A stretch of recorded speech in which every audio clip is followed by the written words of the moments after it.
এ অধ্যায় শেষে আমরা যে বিষয়গুলো জানতে পারবো, বাট তার আগে আরেকটা বিষয় তোমাদেরকে বলি। এখানে যে মেইন টপিকস গুলো দেখতে পাচ্ছ, এখান থেকে সবচেয়ে বেশি পরিমাণে সৃজনশীল কোশ্চেন গুলো দিয়ে থাকে। তো তোমাদের কাছে কিছু প্রুফ দিয়ে দেবো, আর কোনটা ইম্পর্টেন্ট সেটা আমরা ইন্ডিকেট করে দেবো। 1 নম্বরে আছে বাংলাদেশ ও আন্তর্জাতিক প্রেক্ষাপটে জলবায়ু পরিবর্তনের প্রভাব বিশ্লেষণ করতে পারবো। তো এখানে 1 নম্বরটা দেখো, বাংলাদেশ ও আন্তর্জাতিক প্রেক্ষাপটে জলবায়ু পরিবর্তনের প্রভাব বিশ্লেষণ করতে পারবে।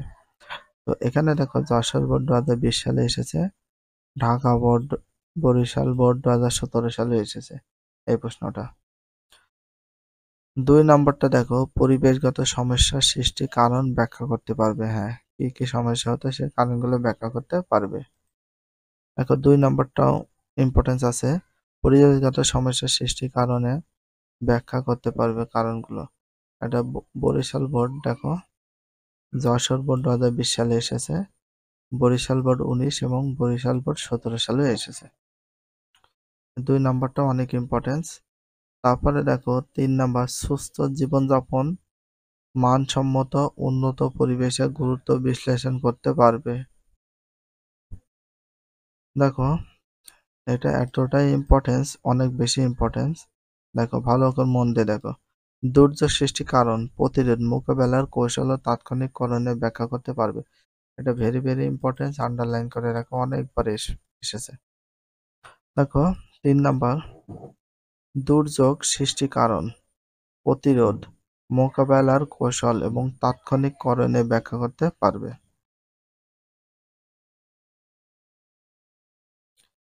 তার সাথে দেখো Mymensingh board, Rajshahi board, Dinajpur board, Comilla board, Chittagong board, Sylhet board, Barisal board, মানে এই কুমিল্লা বোর্ড, সিলেট বোর্ড 2017 সালে, 19 সালে এবং 18 সালে বিষয়গুলো এসেছে। তারপরে 14 নম্বর দেখো, এই যে সৃজনশীল রচনার প্রশ্ন, এখানে দেখো কিছু সংখ্যা দেয়া আছে।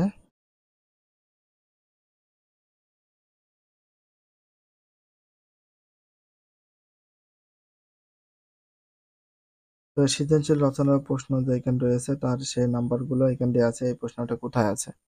4 নাম্বার দেখো, সুস্থ জীবনযাপন মানসম্মত উন্নত পরিবেশে গুরুত্ব বিশ্লেষণ করতে পারবে। দেখো সুস্থ জীবনযাপন সম্মত উদ্ভিদ দেখো উন্নত পরিবেশে গুরুত্বপূর্ণ বিশ্লেষণ করতে পারবে। এটা গেল। তারপর এটা দেখো, প্রকৃতি সংরক্ষণশীলতার তাৎপর্য বিশ্লেষণ করতে পারবে।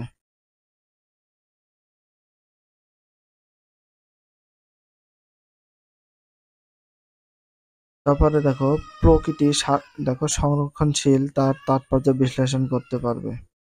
প্রকৃতি সংরক্ষণশীল তার তাৎপর্য বিশ্লেষণ করতে পারবে। তারপরে প্রকৃতির সংরক্ষণশীলতার বিভিন্ন কৌশল বর্ণনা করতে পারবে। প্রকৃতির সংরক্ষণশীলতার তাৎপর্য বিশ্লেষণ করতে পারবে। নিজ এলাকায় মানসম্মত উন্নত পরিবেশ সৃষ্টি সমস্যা চ্যালেঞ্জ মোকাবেলায় একটি অনুধাবনমূলক কাজ সম্পন্ন করতে পারবে।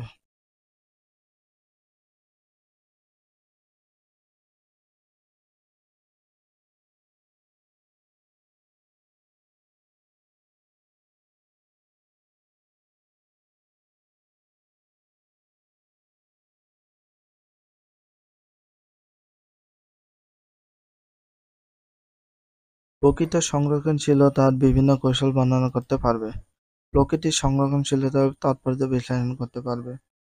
6 প্রকৃতির সংরক্ষণশীলতার বিভিন্ন কৌশল বর্ণনা করতে পারবে। দেখো প্রকৃতির সংরক্ষণশীলতার বিভিন্ন কৌশল বর্ণনা করতে পারবে। প্রকৃতি সংরক্ষণশীলতার তাৎপর্য বিশ্লেষণ করতে পারবে। প্রকৃতি সংরক্ষণশীলতার বিভিন্ন কৌশল বর্ণনা করতে পারবে। বিভিন্ন যে কৌশল রয়েছে সেগুলো কিন্তু বর্ণনা করতে পারবে। প্রকৃতির সংরক্ষণশীলতার প্রয়োজনীয়তা দেখো, দুর্যোগ প্রতিরোধ, দুর্যোগ করণীয় বিষয় যা সমাজকে সচেতন করার বিষয়টি পোস্টার অঙ্কন করতে পারবে। প্রকৃতির সংরক্ষণশীলতার প্রয়োজনীয়তা বিষয়ে সামাজিক সচেতনতা সৃষ্টির বিষয় পোস্টার অঙ্কন করতে পারবো। তারপর দেখো পোস্টার কি করতে পারবো, অঙ্কন করতে পারবো।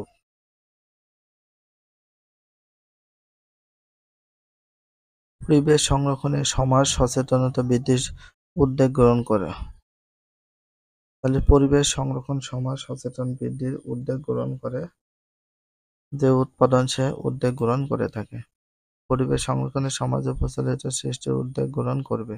ভিডিওটি এখানে শেষ করছি। যদি ভিডিওটি ভালো লাগে চ্যানেলে সাবস্ক্রাইব দিতে হলে ফলো করে দিও, তার সাথে একটা লাইক এবং একটা কমেন্ট করে দিও। নেক্সট ভিডিও পাওয়ার জন্য অবশ্যই বেল আইকনটা অল করে রাখো, যাতে নিউ ভিডিও আপলোডের সাথে সাথে সর্বপ্রথম তোমাদের কাছে নোটিফিকেশনটা পৌঁছে যায়। If you love this video please subscribe my channel, like comment share, hit the bell icon for getting next video.